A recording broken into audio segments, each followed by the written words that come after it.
단일 계좌 거래량 상위 종목으로 투자주의가 붙을 가능성이 높습니다. 안녕하세요, 아이언입니다. 오늘은 사이버원에 대해서 알아보도록 하겠습니다. 사이버원은 보안 관제, 보안 컨설팅, 스마트 시스템을 서비스하는 회사입니다. 공모가 밴드는 7,600원에서 8,300원이었는데 공모가 상단 8,300원에서 14.5%가 상향된 9,500원으로 공모가가 결정되었습니다. 청약일은 3월 2일부터 3월 3일까지이고 환불일은 2일 후인 3월 5일 금요일입니다. 상장일은 3월 11일 목요일로 결정되었습니다.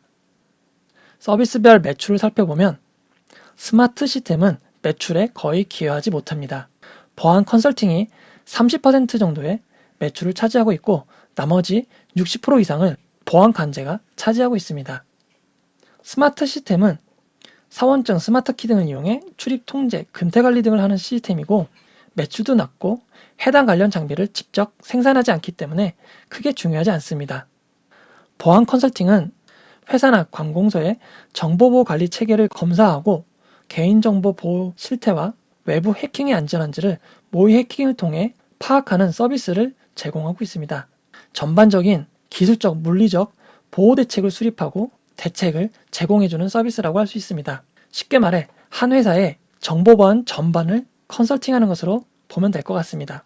이런 컨설팅 서비스는 경험과 건수가 많으면 많을수록 유리하게 됩니다. 매출의 상당 부분을 차지하는 보안 관제를 알아보도록 하겠습니다. 고객사가 가지고 있는 서버나 네트워크 장비는 물론이고 아마존이나 마이크로소프트의 애저, 네이버와 같은 클라우드 서비스를 이용하는 경우에도 외부의 보안 위협에 대해 24시간 365일 실시간으로 예방, 탐지, 분석, 대응을 해주는 것입니다.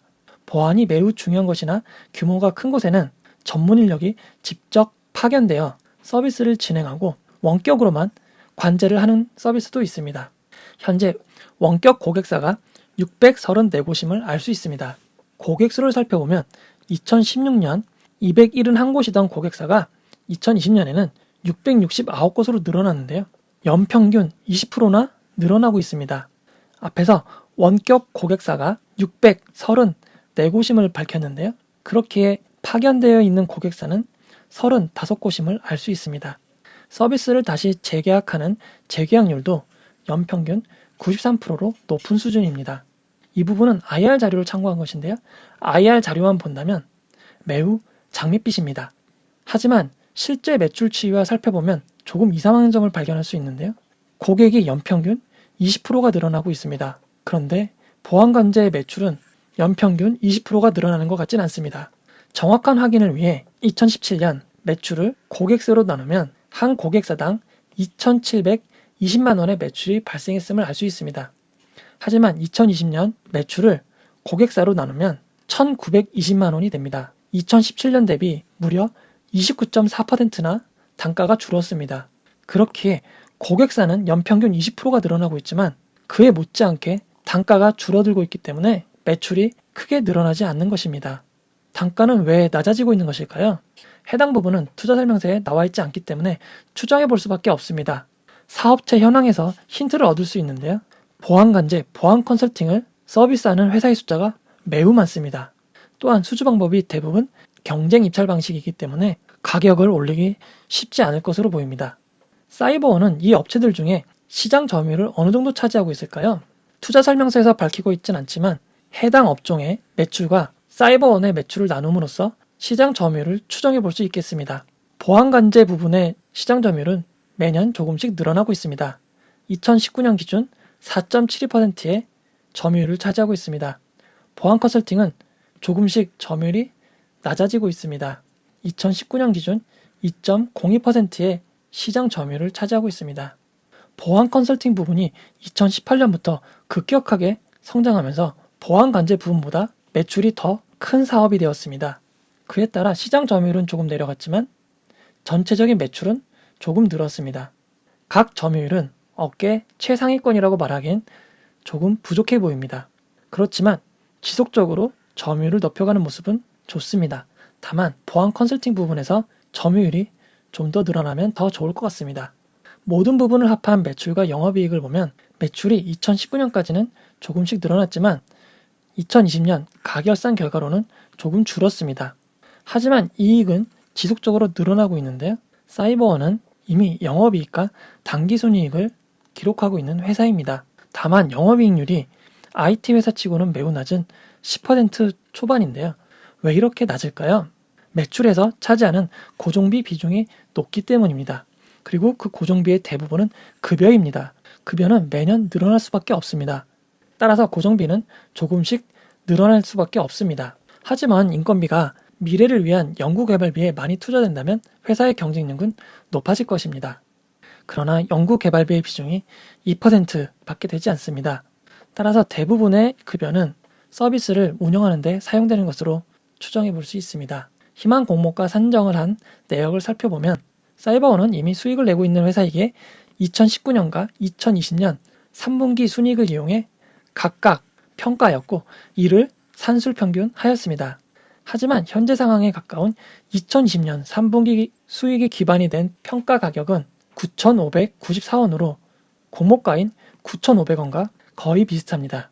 공모가는 할인되지 않았다고 생각해도 될 것 같습니다. 적용된 퍼가 27인데요. 퍼 산정을 위해 유사회사로 분류된 K사인, 안랩, 파이오링크의 퍼가 산술평균되어 나온 수치입니다. 하지만 이 중 안랩이 43.5로 전체 퍼를 높인 결과를 불러왔는데요. 안랩의 높은 퍼는 문제가 있습니다. 안랩의 높은 퍼는 현재 안철수 최대 주주의 정치적 행보에 따라 급상승을 해온 이력이 있는데요. 이 결과가 퍼에 반영되었다고 생각할 수밖에 없습니다. 결국 27.0의 퍼는 IT 보안 산업의 퍼를 제대로 반영했다고 생각하기는 어렵습니다. 따라서 현재 공모가 9,500원이 할인된 가격으로 볼 수는 없을 것 같습니다. 기관 투자자의 수요 예측 결과를 살펴보도록 하겠습니다. 건수는 1360건, 경쟁률은 1303.1대1입니다. 수요 예측 분포를 살펴보면 단 한 건을 제외하고 상단과 상단 초과에 몰려 있습니다. 시각화로 살펴봐도 공모가 밴드 상단을 초과한 신청 건수가 대부분임을 알 수 있습니다. 공모가가 9,500원으로 정해진 데는 대부분의 수요 예측 결과인 87.1%가 만원 이상의 공모가를 적어낸 영향이 있습니다. 의무 보유 가격은 참여 건수로는 9.9%, 신청 수량으로는 9.7%입니다.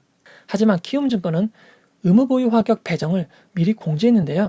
그에 따른 유통 물량을 살펴보도록 하겠습니다. 사이버원은 공모가 9,500원 기준 시가총액이 440억밖에 되지 않는 매우 작은 회사입니다. 유통 가능 기준 주주는 57만 주 정도가 있으며 일반 청약자와 공모 기관 투자자의 물량을 합하면 총 41.77%의 유통 가능 물량이 있었습니다. 하지만 의무 보유 가격이 40.52%나 반영되면서 최종 유통 가능 물량은 32.86%로 크게 줄었습니다. 유통 가능 비율이 그리 낮은 편은 아닌데 시가총액이 워낙 낮기 때문에 최종 유통 가능 금액은 144억밖에 되지 않습니다. 이전에 상장한 기업들과 살펴보면 유통 가능 물량이 매우 적어 큰 관심을 모았던 선진 뷰티 사이언스의 169.6억보다도 낮은 유통 물량임을 알 수 있습니다. 낮은 유통 물량은 조금의 매수세만 몰려도 상승할 수 있는 기반이 되기 때문에 많은 분들이 가장 중요하게 생각하는 부분입니다. 그런 점에서 사이버원은 매우 유리합니다. 그런데 기존 주주 중 매각 가능한 물량 대부분을 차지하는 주주가 있습니다. 건우전공입니다. 매각 가능한 주식 57만 주 중 거의 대부분인 40만 주를 차지하고 있습니다. 건우전공은 어떻게 이렇게 많은 주식을 갖게 되었을까요? 건우전공은 IT 보안업과 전혀 관련 없는 플라스틱 사출 금형 전문 기업입니다. 연매출 100억에 종업원 50명으로 그리 크지 않은 회사입니다. 건우전공은 2014년 퓨처인포넷의 무보증 분리형 사모 인수권부 사채를 약 10억 원가량을 취득합니다. 하지만 2016년 퓨처인포넷에 돈을 받지 못했고 그 대신 사이버원의 회사 주식 지분 10%를 갖게 되었습니다. 사이버원의 장부가는 6억 2,600만 원입니다. 즉 건우전공은 처음부터 사이버원 주식을 취득하려고 취득한 게 아님을 알 수 있습니다. 건우전공은 상장사가 아니며 거의 개인 회사와 다름이 없습니다. 대주주가 지분 대부분을 가지고 있습니다. 그리고 건우전공은 이 지분을 상장일 매도를 할까요? 건우전공은 매년 중간 배당을 통해 회사의 이익을 주주들에게 환급해왔습니다. 건우전공이 가진 40만 주는 공모가로만 따져도 38억 원이나 됩니다. 퓨처인포넷에 들어간 비용을 제하더라도 28억 원의 차익을 거둘 수 있습니다. 건우전공이 IT 서비스업을 하는 회사도 아니고 업무적 관련성도 없습니다. 취득하려고 취득한 게 아닌 만큼 빠르게 매각하여 차익을 얻고 배당을 통해 주주들이 가져갈 가능성도 높습니다.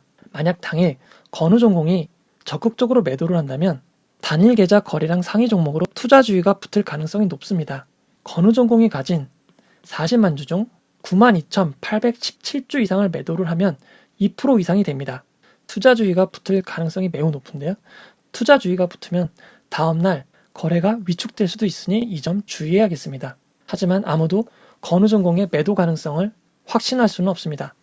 결론을 내려보도록 하겠습니다. 사이버원의 상장일은 3월 11일입니다. 프레스티지 바이오로직스의 상장일도 현재는 3월 11일로 잡혀 있습니다. 변경될 여지가 있습니다. 하지만 변경되지 않고 동시상장을 한다면 이전 동시상장 흐름에서 살펴봤듯 한 회사가 다른 회사에 비해 더 좋은 성적을 내게 되어 있습니다. 지금까지는 유통 물량이 적고 기관 투자자의 수요 예측 경쟁률이 좋았던 회사의 결과가 좋았습니다. 이 점을 감안하면 동시상장이라 하더라도 사이버원이 조금 유리해 보입니다. 만약 동시상장이 아니라고 하면 유통 물량이 적은 사이버원이 더 장점을 발휘할 수 있을 것으로 생각됩니다. 키움증권은 균등 배정이 50%로 고정됩니다. 따라서 17만 125주는 균등 배정으로 배정되게 되어 있습니다. 최근 청약 참여자 수를 살펴볼 때 기본 한 주를 받고 한 주 랜덤 배정을 받을 수 있을 것으로 보입니다. 일반 고객은 2만 주, 우대 고객은 3만 주를 청약할 수 있습니다. 사이버원이 매출과 순이익이 폭발적으로 늘어나는 회사는 아닙니다. 하지만 이익을 내고 있고 상장 당일 유통 물량이 적습니다. 이 부분을 좋게 보시는 분들은 비례 배정도 참여하시면 될 것 같습니다. 저는 네이버 경제 블로거 아이언입니다. 이 영상은 투자 권유가 아니며 투자는 오롯이 투자자의 판단으로 이루어져야 합니다. 이 영상이 마음에 드셨다면 구독과 좋아요, 알림 설정을 부탁드리겠습니다. 고맙습니다.